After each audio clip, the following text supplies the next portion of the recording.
protection of liberties and freedoms of citizens in this country. It is from that standpoint that we felt duty-bound as the Law Association of Zambia to take a position on the proposed cyber security bill currently on the floor of the National Assembly. It is now my honor and privilege to read the statement position of the Law Association of Zambia on that particular law. The Law Association of Zambia, LAZ, acknowledges government's efforts to address cyber threats and terrorism through proposed legislation, including the Cyber Security Bill, currently before the floor of National Assembly. However, we are deeply concerned that certain provisions risk undermining fundamental rights guaranteed in the Bill of Rights and are not aligned with our national values and principles of good governance, democracy, and constitutionalism enshrined in Article 8 of the Constitution of Zambia. These provisions may contravene fundamental rights such as the right to privacy and freedom of expression.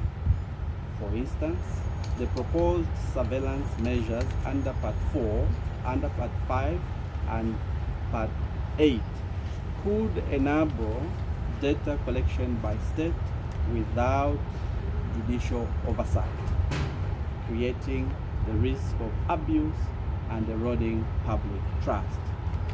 Terms like misinformation and national security threat are undefined in these bills, leaving room for subjective interpretation and potential abuse. Effective laws should ensure that security measures are proportionate, necessary, and subject to robust oversight mechanisms to safeguard constitutional freedoms. Laws must not hinder citizens' rights to hold accountable those given the mandate and mantle to govern, as there can be no democracy without people's effective participation in governance.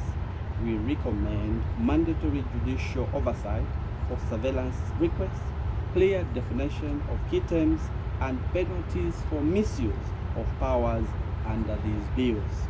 We urge the government to undertake extensive consultations on these bills with civil society organizations, human rights advocates, legal experts, the private sector, and the general public to ensure inclusivity.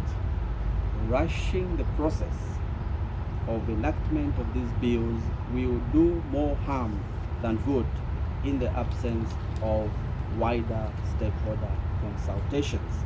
We strongly recommend that government aligns these bills with international best practices such as the Budapest Convention on Cybercrime, which balances security with individual freedoms. We therefore call on government to withdraw the bills from National Assembly and allow for a transparent and meaningful consultative process with all stakeholders before their reintroduction on the floor of the House. I thank you most sincerely. Chair, over to you.